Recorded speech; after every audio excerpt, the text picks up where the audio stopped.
Hello, BookTube.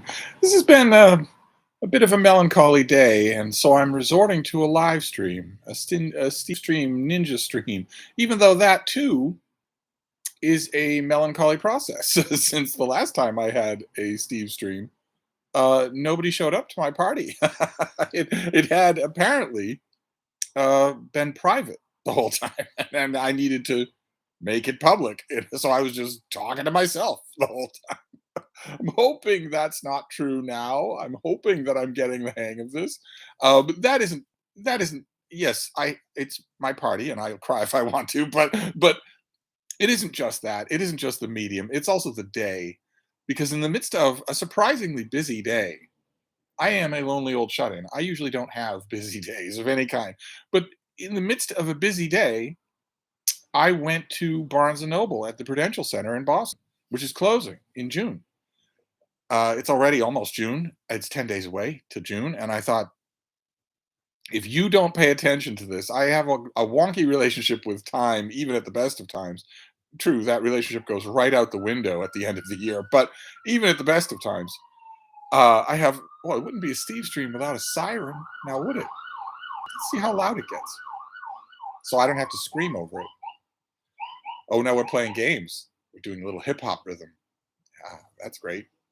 Anyway, uh, my relationship with time is a little wonky under the best of circumstances, and I have lost count of how many times I have put a mental check mark in my mind to do something, and then it seems to me that an hour goes by, but really it's been 3 weeks, and I don't do it. I've lost the opportunity to do it, and I was worried that this Barnes and Noble would be the same thing, so I decided to put it on my routine today, even though my routine was already sort of crowded, and I went. I don't know how many of you have been to the Prudential Barnes and Noble, but it's huge.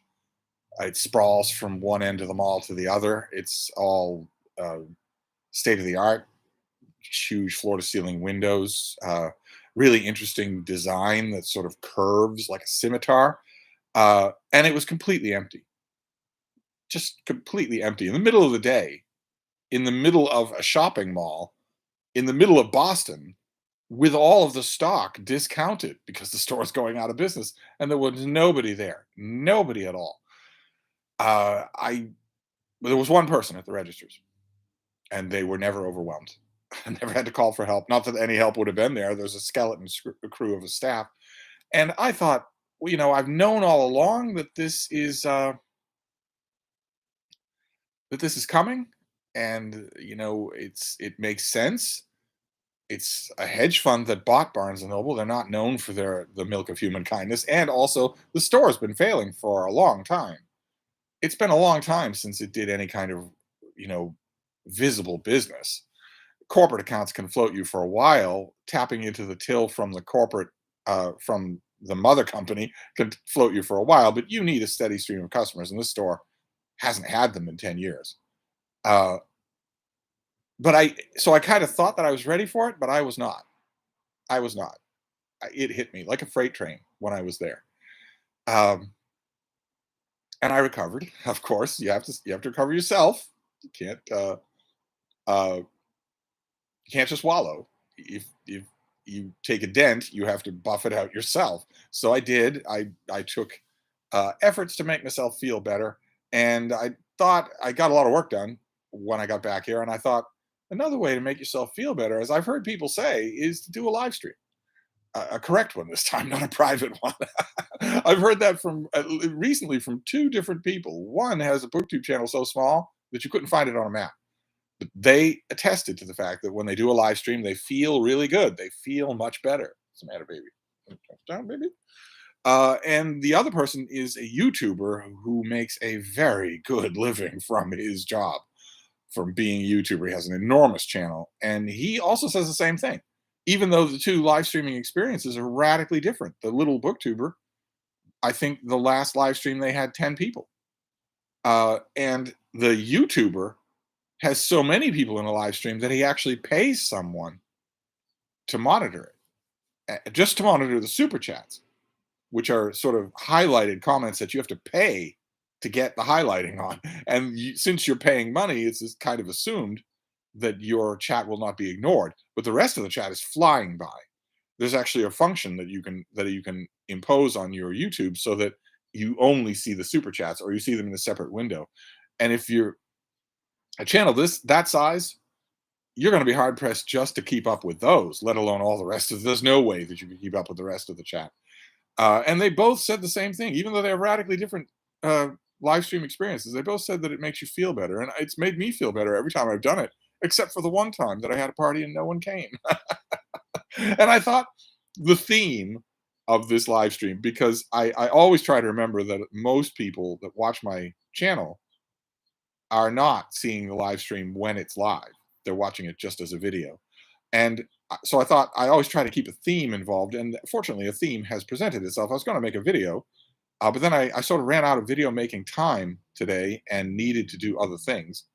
Uh, Now I've got a little block of time, emphasis on little. We are not going to be here all night.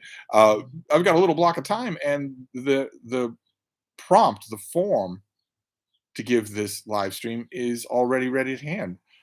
David Wiley did a video just recently on his 20 favorite books, uh, and it was it was suitably nerdy, and it was also a call to action. And then I saw Jordan Parsons do his own version that had a couple of heresies in it. We shall not dwell on them, but it was fascinating. It was absolutely fascinating. Both of them were. So I thought I would do the same thing on this video. Give you my top 20 favorite books. Not only because if all the cool young kids are doing it, then I have to do it too, but also as the ultimate means of making myself feel better, right? Because these books are the core of my permanent collection. They don't have anything to do with whether or not a bookstore goes out of business. They don't have anything to do with whether or not Barnes and Noble as a company is headed for the chop shop.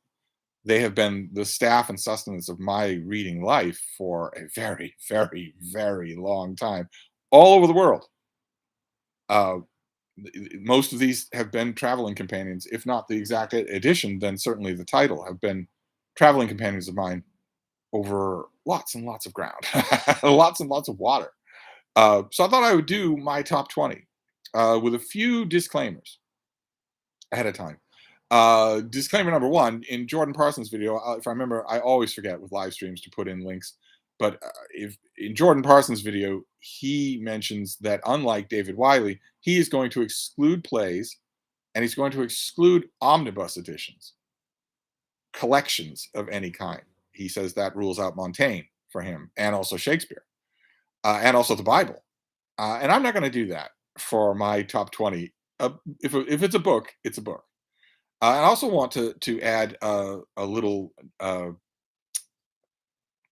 fine print disclaimer that top 20 favorite books is not the same thing as top 20 favorite authors, right? An author can be a favorite of mine without having written a particular book that would be on this list. And likewise, an author who's written a book that is on this list might not be a favorite author when you work in the averages, when you do the percentages. It might not be. So just so you know, in case you're detecting, in case you Steve Completus detect that maybe this list is wrong. So I assure you, I give these things lots of thought. Although I don't really need to in this particular case for top 20 favorite books. I don't really need to give it much thought because these are far and away more than any other books. I mean, I love all kinds of books. I go back to all kinds of books, but not like this. These are the books that are the DNA of my reading experience. The uh, just the heart and soul of it.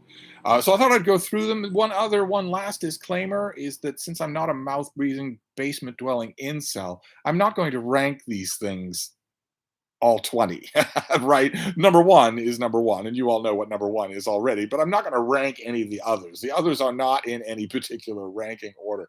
I just don't know where I'm going to put things because the bean was up on her seat. Now she's next to me. And that was the spot where I was going to put the books once I was done with them. I'll figure it out though. If I'm a professional live streamer, I'll figure it out. So we're just going to go through my top 20 favorite books. A little dialogue here and there, and then we will wrap up this live stream. So, oh, look at this. There is a chat going on. Kyle Johnson says the huge Barnes and Noble at Union Square in New York City is usually empty. The rent must be astronomical unless they own that building. They don't own that building. So yeah, the rent is astronomical. Danielle, the Bluegrass Reader, says hi to me and Frida. Michael Lombardo, sirens during a Friday Steve stream is a great idea for a drinking game. It wouldn't be healthy. Uh, Galen Halcyon, what a privilege to catch you live. I don't know about privilege. Michael Lombardo, apparently the YouTube gets 40% of each super chat. Good Lord, man, is that true? Oh, what a racket. How on earth is this company allowing our little corner of booktube to exist? How is that possible? How have they not shut this down long since? Uh, uh, Joseph David Quinton is here. Sakari Happening is here. Laverne Hodge is here. Paltieri11 is here saying hello from New York City. Jack O'Hara, Ovid sits back and relaxes. Okay, well, it's not. I'm not unpredictable. No one's ever accused me of that. A view from the bar is here. Lock up your. What was it again that we're supposed to lock up? Just lock up everybody. Big South Miami Barnes and Noble hasn't paid full rent in years. The mall lets them hang on as a compliment to the AMC. Yeah, well, it's like I was saying when I was at that Barnes& Noble today, I was talking with an old friend of mine, someone who was a boy when I started at Barnes& Noble in 1990. He was still there. He was the only person there that I knew. And we just looked at the store, and it's vast. It's absolutely vast amount of room in the age of Kindle, in the age of the internet. It's a totally unworkable. You can look at it and see it's a totally unworkable thing. Not an in-person bookstore, but something like that. I just but the Prudential Mall in New York in Boston is not going to let anybody hang on without paying the rent. Medium John Silver says, what section of BNN was picked over the most? Science fiction, YA. Science fiction was completely empty. Completely empty. I don't mean empty of good stuff. The shelves were just empty. I almost took a picture of them. There was one bookcase of the rag end of graphic novels, no manga, but otherwise science fiction was by far the most picked over. It was just completely gone. Let's see here. Blue Laser Ryan says, given the recent news, I think Walter Isaacson should really find a new subject. I vote for a new bio on Alan Turing. Well, when it comes to major big dress biographers, Steve is pretty happy with what's coming this autumn. Because Steve, in fact, could not be happier about what's coming this autumn. David Adams says, best wishes from Wales. Excellent. So to the list, my top 20 favorite books. And we'll start with number 1. That is The Diary of Samuel Pepys. I have here the Everybody's Pepys edition, illustrations by E.H. Shepard, who some of you will know for his illustrations of Winnie the Pooh. This is not complete, obviously. I don't have a complete Pepys except electronically. And this is not the largest selection that I have. The Oxford and especially the Penguin shorter Pepys are both much longer than this. I just find this to be the most charming. This is the one I go back to. I don't know where I'm going to put these things since the bean has decided to colonize. Jack O'Hara says, what's coming this autumn? Well, Steve has 5 guys. No, I'd hardly ever mention it on this channel, but Steve has 5 guys. So the thing that would please Steve the most is if one of the world's greatest biographers was doing a biography of one of those 5 guys. Now, wouldn't it? But anyway, back to the list. The next one is A Room of One's Own by Virginia Woolf. This is a tiny little thing. I don't have a better edition than this. I wish I did. I wish there were a Penguin Classic Deluxe edition of just this. Maybe there is, and I just don't know about it. But this is a speech that she gave to a women's college. It's all about what you need to write and what it ends up being, in my opinion, the most powerful feminist essay ever written. No, Jack O'Hara's going crazy. Frank McGuinn doing Trajan. Alexander. Well, nope. But Steve could not be happier. Could not be happier, and is certainly going to write about this thing and also sing it from the rooftops. It is one of the rare, rare instances when I absolutely, without any shadow of a doubt, know already that the book will be great. Uh, Ain't Finna Read That says, I have a periodical you might not have access to, DOR Magazine. They send it out to their customers. I'm not saying it's good reading, but I get it at work and can send you one if you want. No need to send me anything. Nella Safai says, have your 20 favorite books changed in the last years, or are they there for the 28 years of your life? There haven't been many changes, no, ever. Not to the top 20. The list, I mean, the longer list changes all the time. Uh, but uh, let's do number two. Number two is Middlemarch by George Eliot. Uh, Penguin classic here with a figure making their way to a rural church, meant, I think, to signify Dorothea Brooke and her quiet, unremarked life. Fantastic, fantastic novel that just uh, gets better with every reread. What have we got next? There's this thing. This is a big, beautiful edition of the Seven Pillars of Wisdom by Lawrence of Arabia. Uh, a weird, uncategorizable event that I think is one of the great works of nonfiction in the 20th century. I just happen to have it in this big edition. I'm just going to make disposing of it harder and harder. How are we doing for a new? Michael Lombardo suggests a new Washington bio by from Bill O'Reilly. Jack O'Hara says, "Let it out, man. I've never been held in such suspense. You're evil." Well, yeah. You knew that when you married me. Anthony Hodges says a biography of Trump by Dinesh D'Souza. There is a huge biography of Trump slowly making its way uh, into a mainstream press. I strongly, strongly disagree with that. Not because I'm a fan of censorship, but if you are a publisher, you have a good name to protect.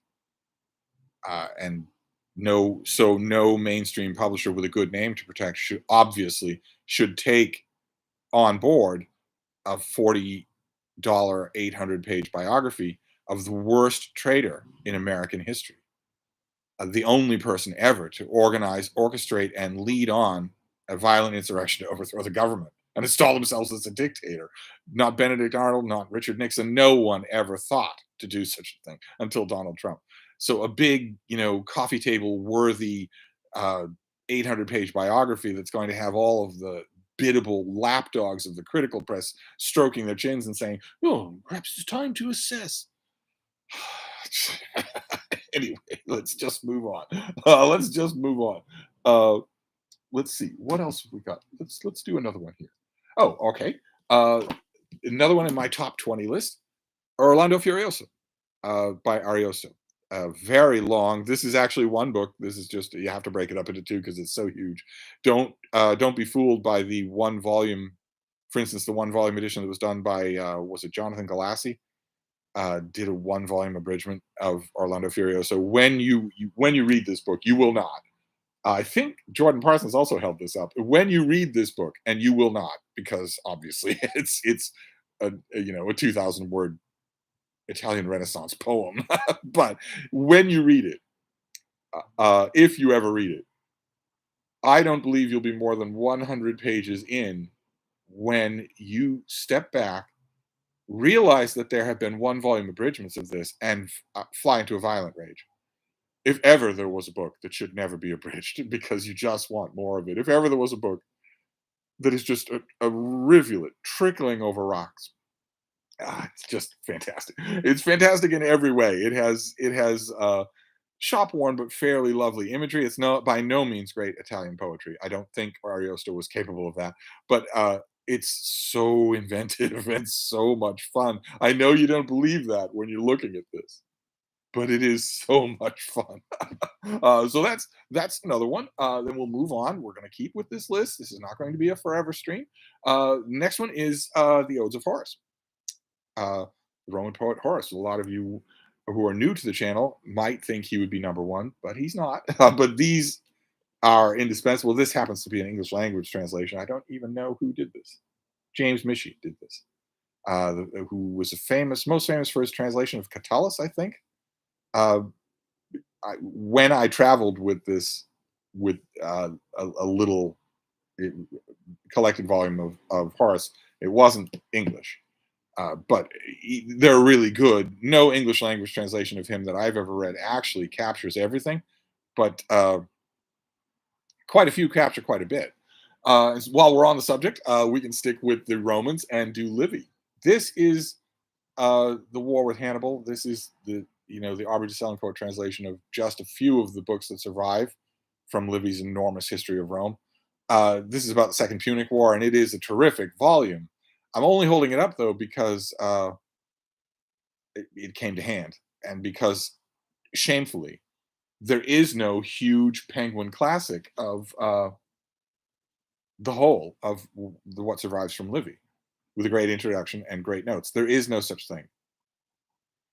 So all you get is Livy in little chunks and pieces. This is a fairly natural, organic break. So publishers tend to do this. Oxford has done this. Penguin has done this. So you will tend to get these books together. Okay, fine. But I'm not meaning to say just this book. I'm meaning to say all of Livy. How is the chat doing? Dylan McMahon is here. Hey, Steve. Funny enough, I just got a translation of Horace's Odes from the library. So excited to dig in. Whose translation? You can't just say that. You have to tell me whose. Uh, Ain't finna read that says those penguins look so good. They do. Well, they don't look so good up close because a lot of these are very very battered. But they do it for me. Uh, we'll do a few more penguins here. The next one on the top 20 list is Homer's Iliad. Uh, this is the uh, tried and true old Penguin prose translation that excites the snobs, and I've had to deal with those snobs quite a few times over the decades because this is not a bad translation. It's actually a very good translation. You can break it down line by line to the choices that Evie Ryu makes. You can break it line by line, and not only will a lot of those choices be really, really solid, but if you've got an ear for it, you can find the rhythm that he very much put in his prose. It's not just a dull trot at all. But again, I'm not meaning to single out the particular edition. I'm meaning to single out the work. Uh, Homer's Iliad. I'm right on the edge, just 10 days away from my annual read along, from not read along, but reread of Homer's Iliad. Then we will divert from Penguin Classics to uh, Jane Austen's Pride and Prejudice, with an inimitable cover. Who is wearing the tartan? I don't know. Who's wearing the vest? I don't know. Who those two people are? I don't know. But I couldn't resist.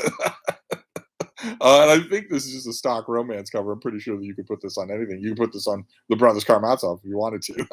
But I can't do without the book. I think that somewhere here I have uh, the Penguin. Yeah, I do. I also have the Penguin, Pride and Prejudice, that is again battered all to hell and gone, just in terrible, terrible shape. I go back to Pride and Prejudice a lot. I'm kind of using that as a yardstick. One of the yardsticks for what books make this list at all is which ones are indispensable. That's all there is to it. For instance, if you look at Jordan Parsons' video, uh, you will see Dostoevsky well represented. And uh, what's a good way to put this? I don't have to be all that delicate because we're friends. So I have to be delicate really for myself. It it is entirely acceptable to say, it is entirely defensible to maintain that the the Possessed or the Brothers Karamazov or Crime and Punishment by Dostoevsky are much, much better novels than Pride and Prejudice. It's entirely possible to maintain that Pride and Prejudice is a slight thing compared to them. I wouldn't argue if you said that. So again, this sort of underlines Dostoevsky's all over Jordan's list. He's not on mine at all, and the reason is because of that word favorites. I think that Pride and Prejudice is brilliant, but well, anyway, you know what I mean. Let's just move on to continue with our 20 so that we can end the Steve stream, which has been going on for 24 minutes. So I'm thinking we go maybe another 24 minutes. Uh, So the next one is a Penguin Classic. It's a gigantic Penguin Classic Deluxe. It's this, The Tale of Genji. This is the Royal Tyler translation, and it is in terrible, terrible shape. This is a battered, battered copy, but a beautiful thing. It's got it's a Penguin Classic Deluxe edition, so it's got the French flaps and the deckled edges, and it's not the Dennis Washburn translation that I've been blurbed on, and that I am blurbed on in the Norton Critical editions that finally added Tale of Genji to their list of Norton Critical editions, and I'm actually blurbed on it, which is a thrill of a lifetime. This is not that, but I have spent a lot of time with this translation. I've actually spent a lot of time with every Genji translation. Uh, it's a it's a weird work. It's so beautiful. It's just I can only imagine how beautiful it must be in Japanese.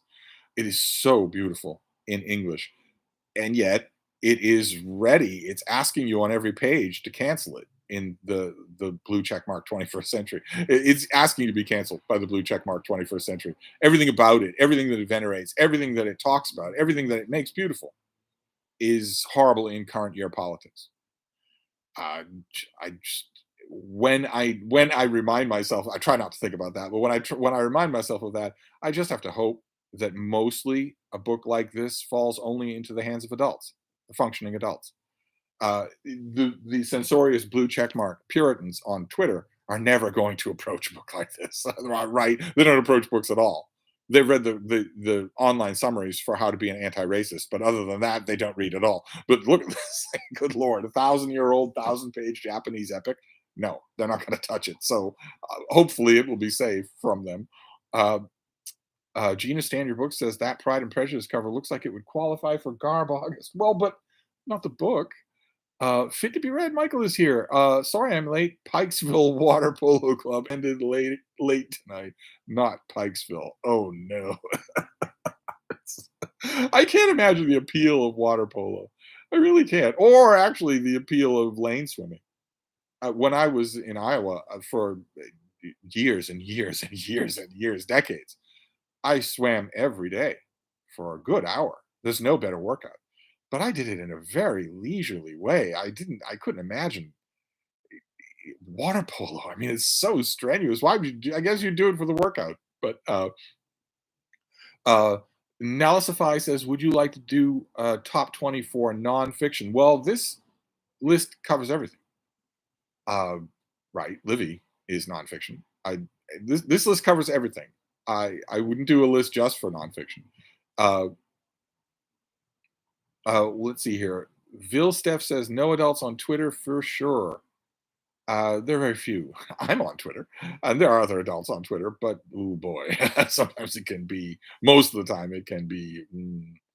Dylan McMahon says it was David Ferry's translation of Horus. Okay, I know that book. I don't have it, but maybe I'll get an ebook.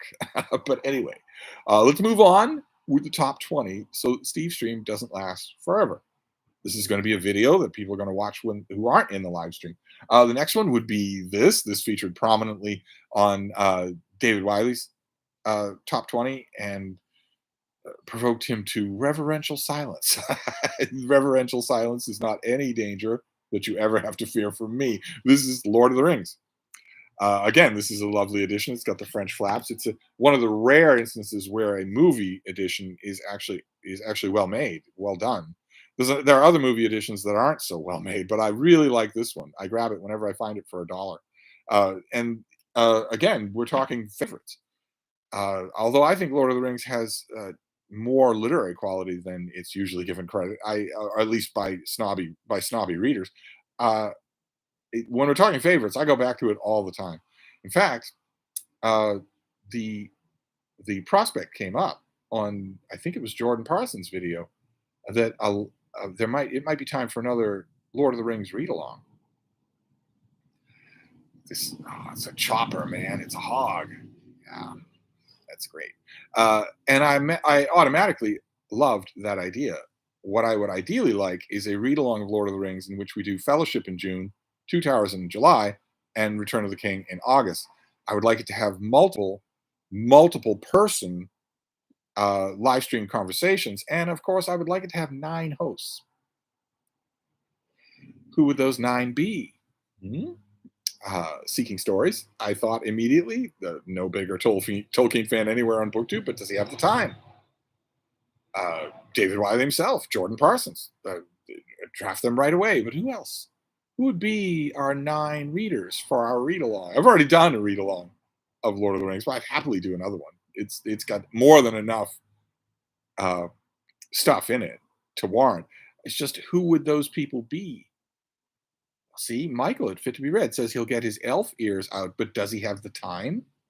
I'm always wary of people like you who it looks like every detail of your channel is planned long ahead of time. So adding a read along that's going to start in 10 days probably wouldn't work. I'd love it. I'd want to ask a lot of people and get 9 acceptances. That would be great. I would want that. But who would I do? Uh, let's see here. Vilsteph says Lord of the Rings, an incomparable fantasy, great world building. Agreed. Medium John Silver says I'm reaching the end of my first reading of the Fellowship of the Ring right now. Hope Frodo will be okay. Well, you'd want to stall on that or read it again if we do a read along in June. But I want 9 people. I don't know if I'm going to get those in 10 days. Uh, Nick Piccirilli says, "Who is the Gandalf in this situation?" Well, I'm assuming I'll be Aragorn. Everybody is assuming that. uh, Danielle, the Bluegrass Reader, says Lord of the Rings read along would be great. Yes, but I need people to join me. I need 9 people, so 8 more than me to join in and just do videos. And I don't know who to ask. All the people on BookTube are so busy. They're so busy with real world obligations. I know what that feels like because this week I've had real world obligations. They're very rare, but sometimes I do. And one of you pointed out in an email that it's easy to tell when I do have real world obligations because suddenly 4 or 5 videos a day will turn out to 1 video a day. And, that 1 video a day would kill most other YouTubers. But if for me, it's a sign that I'm taking it easy. But let's see here. Ain't finna read that says get everyone who reads it must converse. I don't think he would want to. Uh, let's see here. Dylan McMahon says these are all great, but where's the road? Oh, don't get me started on the road. Don't get me started. I've already done my time with the road. I did what I consider to be the definitive takedown of how crappy that thing is. 4 parts plus a guest appearance on uh, Strip Cover Lit, in which I rate the whole thing. That's a lot for 1 book, and yet it wasn't good enough to save me from the leather elbow patch snobs. One person left a comment on one of those videos, just idly posing the question, not to me, a pet peeve of Steve. Don't leave a comment unless it's to me, but left just an airy comment saying, "Imagine thinking that Cormac McCarthy. Imagine unironically saying that Cormac McCarthy is a bad writer." I don't reply to such people, but I wanted to leave a reply saying I didn't just unironically say that. I also demonstrated it. I brought out real world, actual textual examples. And if you think I'm wrong, burden's on you now. Ball's in your court to prove that I was wrong about the things that I said. Instead of just, lit prof, dude bro, windily wondering, imagine there are people out there who don't realize he's God. What must their lives be like? Michael Lombardo says June on the range and Proust on the Shire. Galen Halcyon says I still have some Lost Tales books to tackle. Uh, and also, you mentioned Steve wants his fellowship. I do. I want my fellowship. If I can assemble 8 more people for June, then we can do a Lord of the Rings read along for the summer. But I don't want to do one again on my own. It's just I'm so off putting. I don't know that I have 10 people and 9 people, 8 people that I can ask. Uh, let's see here. A whole line of sticks asks the question, "Have you read One Piece?" Which I will tactfully ignore. In my live streams on my own time with the sun down, I do not need to stoop to have you read questions. uh, Michael Lombardo says 9 people in the minimum for post-COVID fellowship. I agree. Well, Fit to Be Read says David Wiley, and David Wiley would certainly be drafted. But even if I draft David and Jordan, that still leaves a large number of people. Uh, let's see here. Vilsteph says 9, the Mortal Kink / Ring Wraiths. No idea what you're talking about. Uh, Fit to be Read says Jolien reads. I mean, it's right there in the name. Is that supposed to be Tolkien reads? Is there a channel called Tolkien reads? I don't know. I didn't know that. Booknick says Cormac McCarthy is unreadable. Don't at me. Well, I want people to at me. I rather like a good scrap. What I can't stand is the implicit condescension of a comment like that. Imagine unironically thinking Cormac McCarthy is a bad writer. Yeah, I do think that. Imagine unexaminedly thinking he's the greatest writer of all time. I could do the same thing. I could start my chin and say that. Imagine being such a credulous fool, but I don't. Instead, what I did in my videos was break down the book and show and talk about what's actually on the page and how dumb it is. You want to tell me that it's not dumb or that it makes sense in any way? Prove it. I put my cards on the table. Can't stand things like that. Just can't stand it. Uh, let's see here. Nathan Fong is here. Hi, Steve. Fit to be read. Jack Evans is free. Can you imagine? Can you imagine? Can you imagine what that would be like? Oh, thigh-high snow is going to ruin the fabric of their boots. I don't know. Maybe. Could be wacky. I heard that Boromir read nine books last year, 9 scrolls. So I bought them on eBay and read them all. Here's what I thought.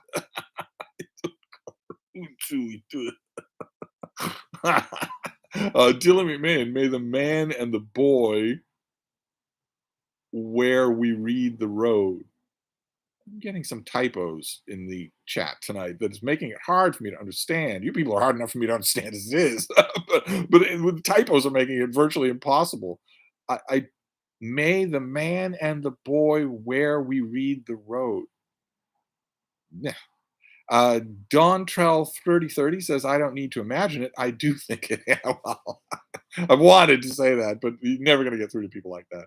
And oh my God, that is coming in spades this autumn. Oh my God. It's been so quiet on the Western Front for so long, but 2 Cormac McCarthy books coming out, one in October and one at the end of the year. Just 2 of them. You know, as soon to get up off the mat from the first one, then you've got to go to the mattresses again with the dude bros for the second one. And the most annoying thing about it is that it is anti-reading. It's not bad reading or inept reading or childish reading. It's anti-reading. It's like antimatter, because the people who are going to love and praise those books already have their pieces written. They don't care what's in the book. That's anti-reading. That drives me nuts. And that's going to happen in 2 different blasts. Kyle Johnson says, did David Foster Wallace have any real literary talent and just lack self-control and a good editor? Yeah, he had some talent, but good luck trying to find it in his messy books. Dr. Bacon says, hello there, Steve. I hope you're doing, just kidding. Yeah, hope you're doing well. You don't know me. You're sending me an email for a book. Your thoughts about my physical well-being at my last checkup are not part of this correspondence. Just leave it out. Just say hi. That's all. Just say hi. Oh, Steve, your latest EKG looks fine. So anyway, this new rom-com, just leave it out. Say hi and end with thanks. Say hi and end with thanks. Say hi and end with thanks. Don't start with, hope you're doing well in these trying times. You don't care how I'm doing. So you're starting with a lie, and don't end with all best. You don't wish all best. You don't care at all. So start with hi and end with thanks. Neither one can be a lie. Anyway.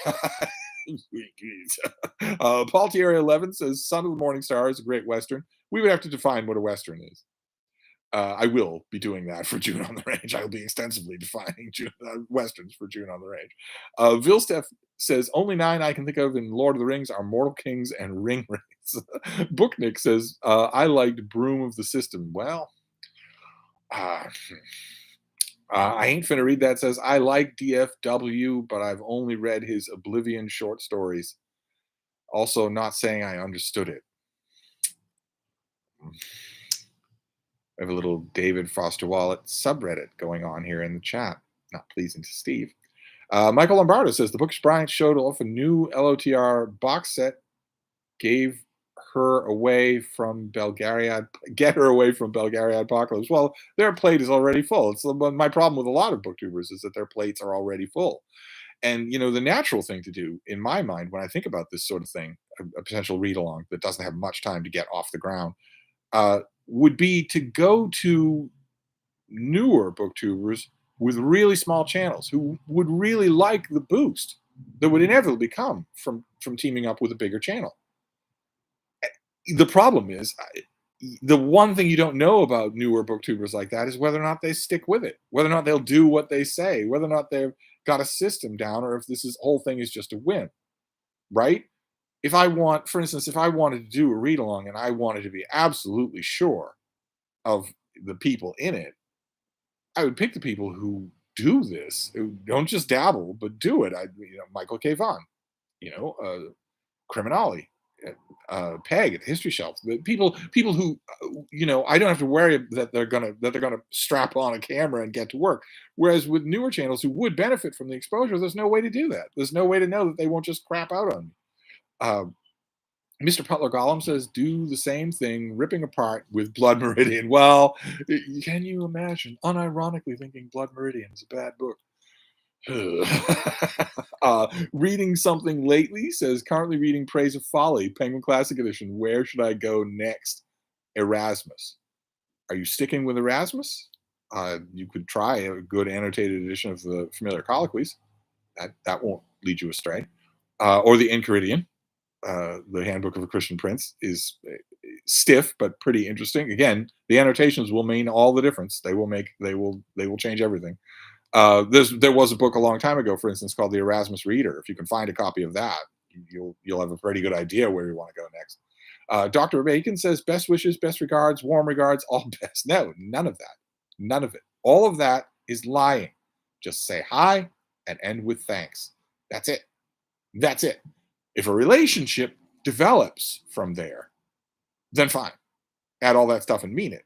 But don't put that stuff in ahead of time. Good Lord. That's so ridiculous. Michael Lombardo says, did we finish the top 20? No, we didn't. No, we didn't. Let's go on to another one. Let's go on to another in the top 20. This one is in violation of Jordan Parsons' rule. This is Shakespeare. It's a book. So for me, it goes on the top 20 favorite books. This is the old running press trade paperback of Shakespeare that has the plays. The P of plays is the P of poems. The S of plays is the S of sonnets. And I have bigger and more durable and prettier collected Shakespeare's, but something draws me back to this one all the time. This is the one I use. I have the Riverside. I have a big leather-bound volume. But, when it comes to that core library of your favorite books in the editions that you love, there is no accounting for whether or not the thing is practical. So Shakespeare would be the next one on the top 20. And let's do another one. This is the Fall River Remainder collection of Dante's Divine Comedy. Now, this is the Longfellow translation with Gustave Doré illustrations. But keep in mind, like with Livy and like with Horace, I am not talking here about a translation. I'm not holding this up as the thing. I'm saying the book is what I'm holding up here. I was grabbing books to do a live stream before the sun goes down, but the sun is now down. So this is another one on the top 20. We're making a pile here. How is the chat doing? Freeman says, for horror mayhem, I read Empire of the Vampire and Slewfoot. Thoughts on these two? I enjoyed them both. I'd be interested to hear what you thought about Slewfoot. That was a weird book. Dr. Bacon says, what do you think of the Lost Years of Merlin series by T.A. Barron? I found them all recently in a church basement. Haven't read them in years. I thought they were thin. They're competently done, but there's one level to them at all. They don't really take a lot of heavy mining. Monet Doyle says, have you read The Birthday List by Devney Perry? A have you read question is not going to get my spirits down on a Friday night. It's simply not going to do that. Neil Stafai says, I'm listening to your favorite books and wonder, will Jack Black's Smurf, will any read of that? Yeah, the typos are throwing me tonight. It's not just, bed instead of red. It's that whole parts and participles of a sentence are missing, and I don't know how to factor them in. I have no idea what that sentence means. So I'll just skip on. Michael Lombardo says, Margaret Pinard, maybe as potential fellow reader. Again, she strikes me as someone who thinks out her channel and is really busy, and there isn't much time here. It would have to be a happy-go-lucky YouTuber who's willing to take this on right away, or someone who's been thinking about it all along. Um, so I don't know. Maybe it takes more planning. Maybe it should be the summer. The summer seemed like a natural fit because it's 3 months. It's 3 books, 3 parts to the book, but maybe it takes longer than that, unless David Wiley and Jordan Parsons can pull off a miracle. uh, let's see here. Michael Lombardo, or no, Dr. Bacon says, "Good God, I love that volume of Shakespeare." Yes, yes, I have the Riverside. I have the Barnes and Noble leatherbound. I have a bunch of individual paperbacks, but this is the one that I go back. Look at all the crap that's in here. This is the one that I go back to all the time. It just every time I feel like it's going to break apart, I just reinforce it again. Uh, let's see here. Booknick says I have that edition of editing of the Divine Comedy. It shows up the BNN bargain tables from time to time. Well, not my BNN. Not anymore. My BNN will be closing in June, and there will be no others. There will be uh, no other bookstores, no other retail. There'll be Tiny Hole in the Walls, Trident Bookseller Cafe on Newbury Street is still around. There is a Barnes and Noble that is run by Boston University. That's connected to that's their school bookstore. It's a pale shadow of the thing that's ending. Uh, it's very sad. I'm trying to talk myself. I'm trying to Steve stream myself out of that kind of melancholy.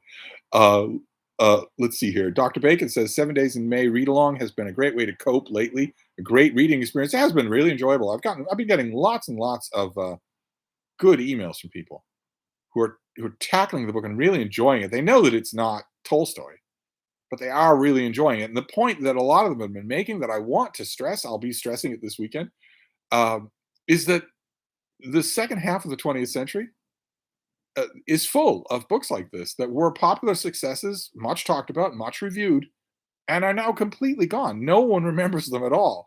And that's a lot of really good reading experiences that are just out the window. It'd be nice to sort of keep doing it. I don't know if Matthew's going to join us this weekend, but I'm all geared up. I'm all ready to do another. I think I might wrap up 7 days in May this coming weekend and just spend the fourth weekend in the month not only talking a little bit about the movie, but also with my, sort of a review of critical thoughts of the book rather than just an exciting recap. I don't know how I'll do that. I don't want to spoil it for anybody. Uh, Blue Laser Ryan says, I miss going to Borders. Yeah, I used to go to Borders. When I worked at Barnes& and Noble in Downtown Crossing in Boston, a Borders opened up right up the street, 2 blocks away. And seemed at the time like massive financial competition. And they had different buyers, they had different suppliers, all sorts of things like that. So I would routinely go up there just to make notes of what they had in case it was something we needed to have and to check on their traffic and what their customer service is like and all that sort of thing. And they folded up long before we did. They used to get they had totally unrealistic buying habits. Some big new 1,000-page scholarly work would come out, volume 2 in a 5-volume biography of Pitt the Elder, and they'd order 5 copies because the person who was doing the ordering for the store was really enthused about the book. No thought as to whether or not it would sell. Of course, it wasn't going to sell. They would just sit on those books. Uh, let's see here. Max Blass Laker says, "Hey Steve, I've been hanging out with a Christian friend tonight. How do I stop Joaquin Kahl tapping on my right shoulder?" I have no idea who Joaquin Kahl is. Uh, I guess you could invite him out of the room if he's tapping on your shoulder and you don't want him to be. Michael Lombardo says, "Steve, didn't you get any bookmarks today? The bookmarks had all been manifested out to another store. There were none in the store. There were no bookmarks. There were no reading devices, no e-readers. There were no blank journals. All those ephemerals were gone." Uh, Highway Cavalier says, "I need to reread Dante's Inferno. Love the imagery and the choices Dante makes on who ends up in hell. Definitely don't miss. There's a BookTube channel called Tom L.A. Books. He has been doing an incredible walkthrough of the Divine Comedy, canto by canto. Almost done. Definitely don't miss. There are playlists. Go and start at the very beginning with him. You won't be sorry." Lizzie Faye Loves Books says, "Hi, Steve. I just finished making zucchini bread and thought I would see what was happening on BookTube tonight. How are you?" I'm fine. How are you? Zucchini bread sounds good. Booknick says, my borders turned into a BAM, so it worked out okay. I love the Books a Million up in Vermont. A very good store. I hope that they can survive. Be nice if there was one in Boston. It's going to be unbelievable if there's no retail stores in Boston that sell books. Uh, Will Steff says, autocorrect keeps trying to correct my goddamn. Uh, yeah, I don't know what to tell you. The grammar and syntax of the chat tonight has been a little bit odd. It's reminded me of my days streaming Call of Duty in Turkey.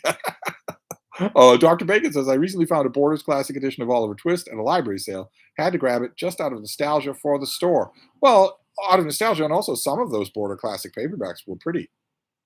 I was halfway tempted with some of them myself. I wasn't going to buy books at the competition of the store that was paying my salary, but some of them were well done. It was the whole 9 yards, right? It was the whole bells and whistles of a big retail superstore, and it's gone. And now Barnes and Noble looks like it's on the way to the same thing. Because as Boston goes, so goes the nation. I don't believe that the big semi-bustling stores in Wyoming or Montana are going to live if the store in Boston can't live. Uh, Michael Lombardo says, found the film 7 Days on YouTube, FYI. Yeah, I think somebody already emailed me that the whole of the film is free on YouTube. I haven't rewatched it yet. I watched it in the theater. I'm pretty sure that my memory is good enough of, to deal with the discussion of it, and that might be fun. Uh, Tom LA Books is here, thanking me for the plug. Well, you're the one doing the work. It is a masterpiece of our little corner of booktube. Whenever I get a little bit of condescension from people who've never heard about YouTube, or from people in the book industry who think that that one actually said to me, well, sure, there's this booktube thing. It's you, and then it's a bunch of kids. So, I might watch you, but I'm not going to watch anything else. I always tell them, you don't know what you're talking about. You're missing a lot. You're missing a lot of great stuff. Mr. Potler Gollum says, do you watch Celtics? No, I don't have a TV. Don't watch TV at all. Medium John Silver says, twas brillig and the slithy. Yeah, thanks. Yeah. You gimbal in the typo, but your typo actually made it better than the original. Anyway, Booknick says it's Friday. We're all knee deep in a dirty 30. You're lucky we can even attempt to type. I don't have any idea what that means. Vilsta says nearest BAM to me is in Ames. Oh my. So Books a Million is all through Iowa. It wasn't there when I was there, but now it must be. Mini Pietrinu. Hi, Steve. Just call me O'Brien. I joined the stream at the end of that road rant. Yet you told us you enjoy Better Call Saul, a tad smarter, but as dude bro as the road in many ways, is it not? No. No, it is not. No. No, it is not. It is not insulting you in a way that Cormac McCarthy has never failed to do in a single thing that he has ever written for publication. Maybe his private letters are well punctuated, but otherwise, no. No. Paltieri 11 says, I felt similar when Coliseum closed here in New York City. Uh, uh, let's see here. Blue Laser Ryan says, I think the typo is because it's Friday night and not everyone is sober. Wow, well, that won't apply to me. Not only because I just don't see the appeal anymore in drinking when I'm not with friends who are also drinking. If I have company, that's fine, but alone, no. Or with a helper, one caretaker coming and going, no. No, once upon a time, for years and years, it had I guess I could say appeal. I think more it had a sort of a sway, a command. It doesn't anymore. And that's not even mentioning the fact that I would need to prepare for such an evening. As square as that must sound to some of you, I would have to prepare. If I knew that such an evening was a possibility, I would have to get a huge amount of extra work done during the day. I don't mean to sound drab, because I love the work. It's just there's no possibility of getting any kind of legitimate writing done or reading done if you're drinking. There's no possibility of doing that, despite a very persistent myth in the writing community that is not possible. And now that I know that, since I know that, it wouldn't work anyway. But I'm wondering, is that the reason why the typos are so prevalent? Because some of you are a little stewed. uh, Galen Halcyon says Better Call Saul is awesome. I agree. Keith Phillips says I wish the stores would back issue magazines from the previous month instead of throwing them out. Yeah, an unbelievable thing, just unbelievable. Uh, I I've never understood it. It is such a colossal waste. I try not to think about it whenever I would take advantage of the huge newsstand at the Barnes and Noble at the Prudential Center that is closing. There will be no magazine access anymore in Boston, none at all. So I got a bunch of magazines today. I'll subscribe to all of them, but what about the serendipity? What about the things you encounter on a big newsstand that you didn't know existed and that you want to subscribe to? I will just miss them. I won't have any idea. Uh, Booknick says dirty 30 equals 30 pack of cheap beer. Ooh. Okay, that doesn't sound very interesting. But we were going to continue with my top 20, right? Let's do the next one. The next one is a big, lovely hardcover. It is the Bible. Not just the Bible, but the King James Bible. This is the Barnes & Noble Leatherbound edition that, again, has all of the Gustave Doré illustrations. There are the bears being attacking children. I just happened to open one of God's many, many, many unprovoked atrocities. But this is such a lovely thing. When I saw this come to the store, I grabbed it. It's the whole of the King James Bible with all of the Gustave Doré illustrations, as opposed to many, many King James Bibles that will just have one or two. This has them all, so fantastic. I just grabbed it right away. Let's see here. Monet Doyle says, I got my books by Lorelei James that you mentioned. Have you read them yet? Well, no. They're for June on the range, so I'm going to leave them until then.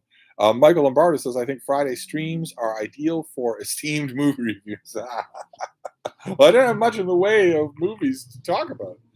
Like I mentioned a little bit earlier in the Steve stream, I have been the live stream is bouncing up and down because the bean is digging next to me. I don't know why. Why are you digging? Why are you digging? Hi, baby. Oh, God. I don't know why she's doing that. It's not having any effect, baby. You're not actually digging a hole. You're just an obsessive little German. That's all. What are you doing, baby? Huh? What are you doing? You're just going to go back to digging.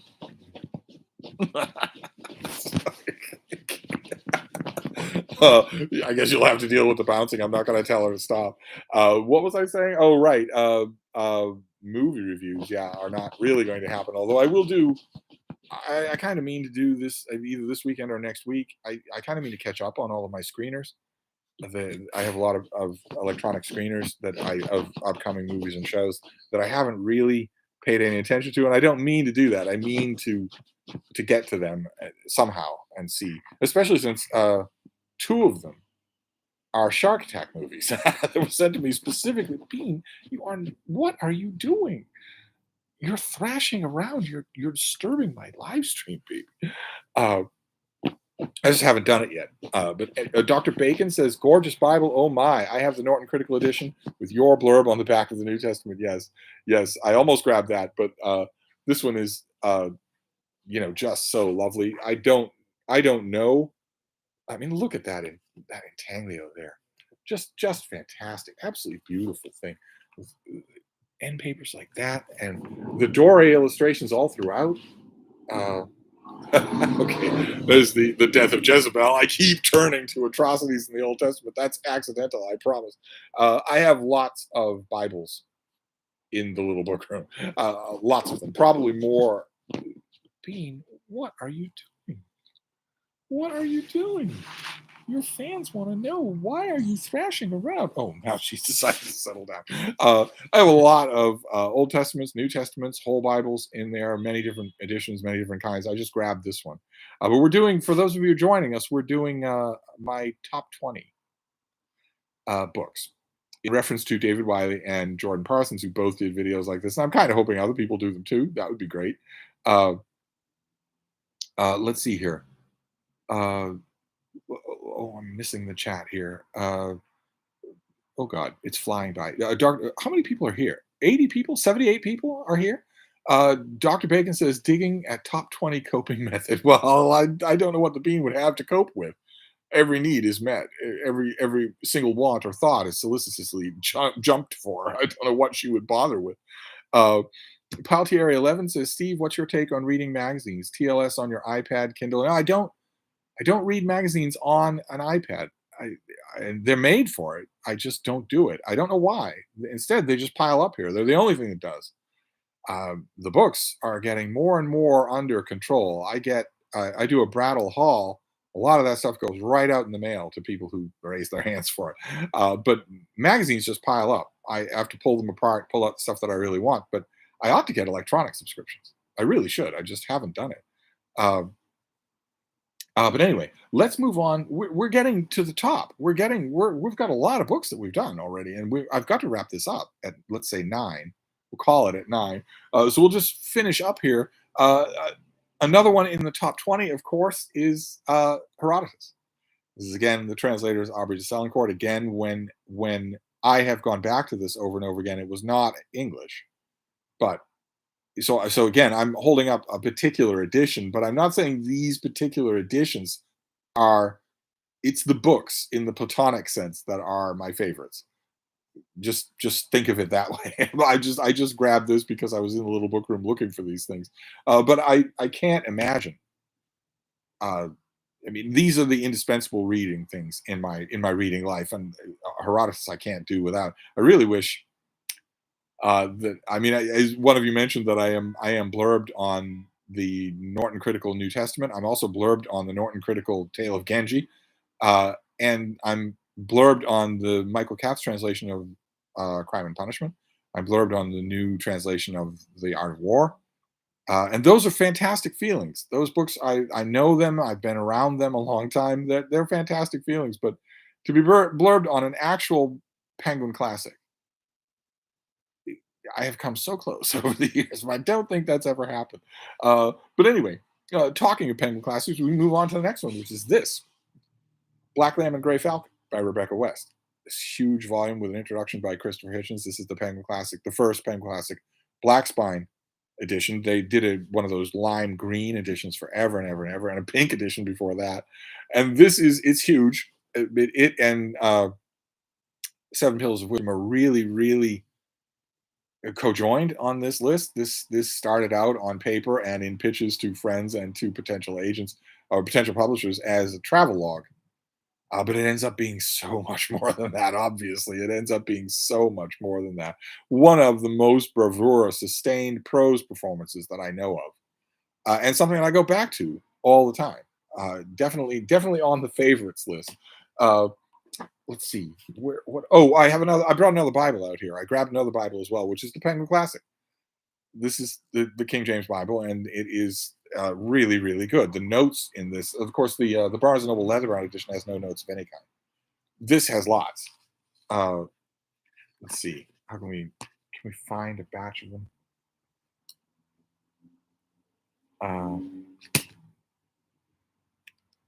Yeah, there's a whole bunch of notes in the back. Not that that matters. You can do this without notes, but I was overjoyed when Penguin finally did this. I was very happy for the longest time for a paperback, beautifully introduced, beautifully annotated Bible. The thing that I would always recommend, for instance, to my customers was the Oxford Roto Classics did a beautiful paperback edition. I used to recommend to people all the time. Then suddenly, I remember this came to the Barnes and Noble where I worked, and I remember watching it come out of the box in the receiving and just squealing, just squealing like a child, because suddenly I had two Bibles to recommend to people. Wonderful feeling. Then let's move on. Let's keep going. We're shooting for 9 here. There's also the Canterbury Tales by Chaucer. Again, this is the Neville Coghill translation. Penguin sold a mountain of this translation, but this is not necessarily the translation. I'm not talking about a translation. I'm talking about the book itself, which, unlike a lot of these other things, wouldn't take you a whole lot of concerted effort to read on your own. Chaucer is not, his English is not lost. Like, for instance, the English of Beowulf is lost to you. You would need to know what you were seeing in order to read it. There's no way that you could piece it together on your own, but that's not true with Chaucer. Barely, but not true. With Chaucer, you could figure this out. You could learn to read him without reading. Neville Caldwell did. He Englished it. He modernized it to modern English, and there are a million of those. I have almost all of them. Uh, in the little book room, I have like 10 different editions of the Canterbury Tales that I get for the illustrations or for the introductions or for the notes, but you don't need it. Penguin Classic, actually, years later, this made them uh, rent and mortgage money for a long time. Probably still does. But much, much later, Penguin did uh, a version of the Canterbury Tales with no English glosses, no English updates at all. And it doesn't take long when you're reading that to get it. And that that isn't that isn't quite the pretentious thing that it sounds, because Chaucer was a very clever writer, very funny, very smart, very subtle, and that is inevitably lost. Some of that is inevitably lost when you try to update the language. That's just the price you pay for translation, even a really good translation. But I had to. Chaucer, of course, is on the list, and so is this next one. This next one was on the list as well. This is The Praise of Folly by Erasmus. This is again an English language translation. This is by Betty Radis. But when I traveled with this thing all through sub-Saharan Africa, it was the book. It wasn't an English translation. It was the book. And mm, this is a tough sell. If Orlando Furioso was a tough sell, this is probably a tough sell as well. Uh, it is very much a book of its time. It's very much situated in an ongoing debate that is no longer ongoing, or that has morphed so that you would have to do mental gymnastics to make this, relevant to today, except in the very broadest strokes.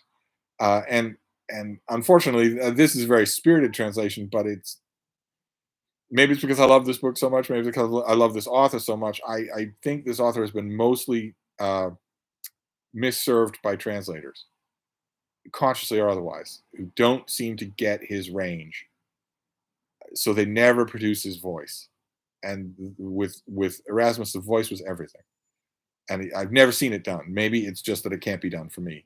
But this is on the list, and that brings us all the way to the end.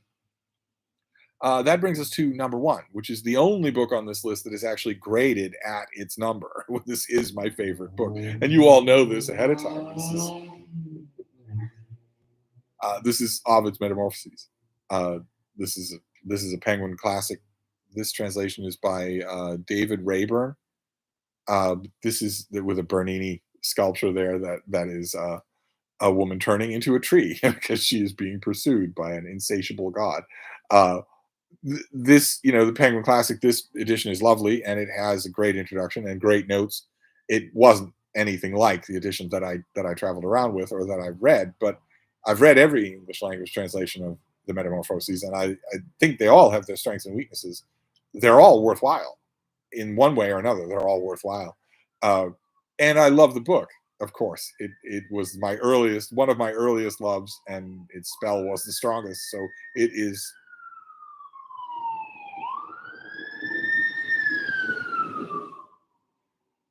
So it is number one, and that is my top 20. That is my top 20 favorite books. Uh, okay, this sounds like a really big one. Somebody probably set their muffler on fire. Nelsify says, when you showed the Mendelssohn books on Auden's poems, I wished there were also prose series by Mendelssohn.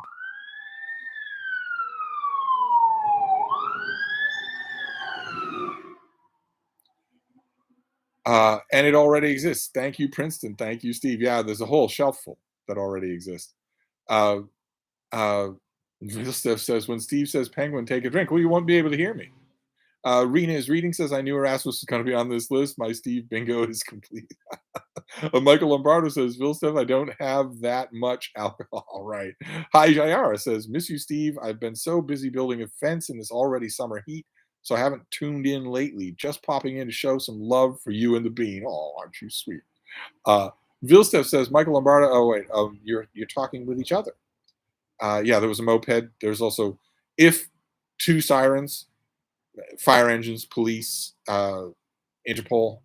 If two sirens show up quickly like that, that means that everyone in the tri-state area has been alerted. They're all going to be heading that direction. So it's good that we're ending this because it's going to be inaudible. Um, let's say actively read says, what size font to use on your Kindle? I haven't changed the font on my Kindle. The default, the one that it came with, is fine by me. Uh, siren drink, yes. Unfortunately, yes.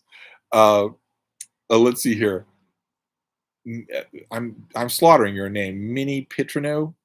Pietrino, I have and love your edition of Shakespeare for many years now, but it begs for a zoom in feature. Do you still find it comfy to read at 28? Yes, I do. Yeah, I do. Though these books are some of the very few where if I have a yen to read something, I will grab them instead of their ebook copy. It, it very seldom happens anymore that I will do that. Like for instance, for June on the Range, this upcoming booktube event, the fourth uh, week of June on the Range is Lonesome Dove. And also, I think that Matthew at Mayberry Book Club and I haven't really heard from him, but I think that he and I are doing a read along of Lonesome Dove for the whole of the month of June. In addition to that, so that's going to be on my radar for June, and I automatically thought, well, the ebook, of course, the ebook. The trade paperback that I got is one of the rare things that I got from Book Depository that I have not sold or given away. And it's kind of pretty to look at. It's a square little brick of a thing. And it slips out of the hand. It snaps closed when you open it. It's totally inhospitable. Just totally. So uh, I don't imagine that I'll be using it. I really don't. I know that's sacrilege, but I don't imagine that I'll be using it. I'll probably be using the ebook. The ebook is right there on my Kindle. And it is easy to use. Uh, so that those were my top 20, and it was fun to do. Those of you who have booktube channels, I don't think many of you do, but those of you who have booktube channels, you ought to try it. It's a lot of fun. Nick Piccarilli says, do any other books have an annual reread tradition like the Iliad? Well, yeah, the Odyssey does every August. Read the Iliad every June and the Odyssey every August. And there are other things as well that aren't really so structured, but those two are structured. They start and end my summer.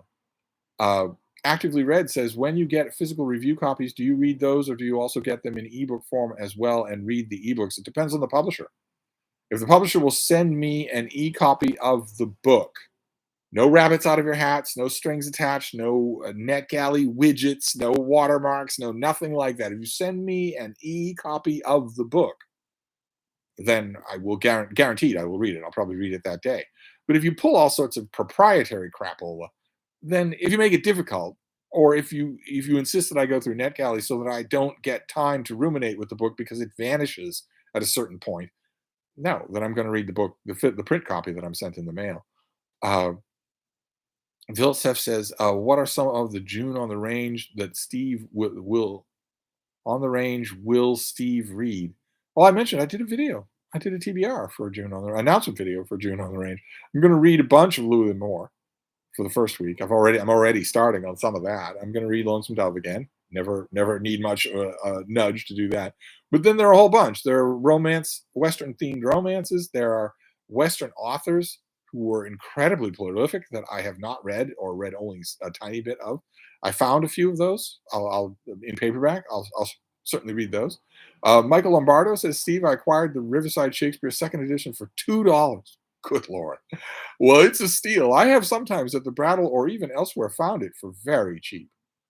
That big brown hardcover, which you know is the greatest edition of Shakespeare. I might have this paperback, but I recognize that. One time, I went to a clearance warehouse that had books piled in big leather mail tubs, just piled up in them.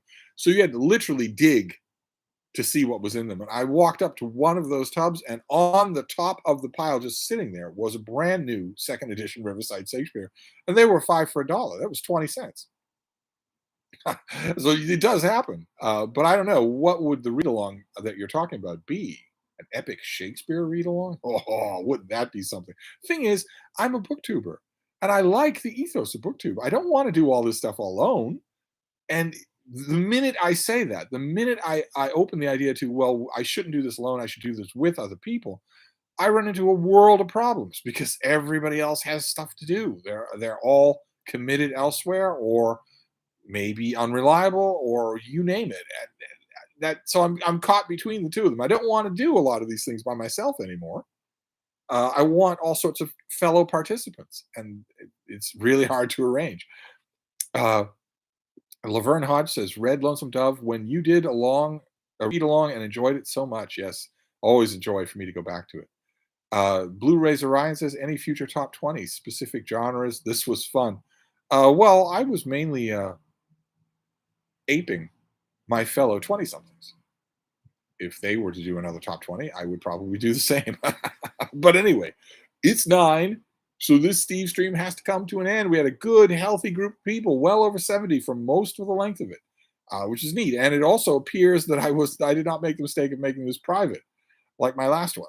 So I can take down my "It's My Party and I'll Cry If I Want to" thumbnail and move on to some other thumbnail. Actually, Red says, "I have both a Kindle Paperwhite and an iPad Mini, and I must admit I actually prefer reading on my iPad Mini." I did for a long time, but for a long time I said, I just don't seem to experience the eye strain that other people talk about when they read on, a backlit neon screen like that. And I still don't feel it. I still don't feel that eye strain, but uh, it certainly is. Maybe I do feel it on some low key level because it certainly is more comfortable to read for extended periods of time on the Kindle. For me, just incredibly more comfortable. So I tend to do that. Uh, but anyway, Galen Halcyon says, "Thank you for streaming. This was refreshing." And I agree. It was refreshing for me as well. I kind of needed a pick me up since one point of my day was pretty darn depressing, a lot more depressing than I thought it would be. To go in and say bye to people, that was rough. To know that I'm never going back. I mean, I'm never going to set foot in that building again. Probably. Why would I need to? Uh, Michael Lombardo says, "Isn't there an Illuminati of booktubers, Steve? Can you call like Avengers Assemble for these tubers?" No, there's no Illuminati for booktube. No, there have been attempts to, believe it or not, there have been attempts to literally make such a thing for broader YouTube, and they have largely failed. Thank God. But I guess I can cast around if I, I think I would have heard from Jordan Parsons and from David Wiley if they were either one of them interested. So maybe I can cast around on my own. I don't know. I like the idea of it. I would really like to do it, but I don't know who would be available. I'd like full 9 people. That might be the sticking point. But anyway, I'm gonna wrap up. I'm gonna wrap up this live stream. This was a lot of fun, and those of you who are watching downstream, where you didn't catch it live, at least eventually you got to see my top 20 favorite books. And I'd love to hear about yours as well. But I'm gonna wrap this up for now and head off into the sunset. But I will be back. Thank you, BookTube, and thank all of you for being here. This was just what I needed. This was lots of fun.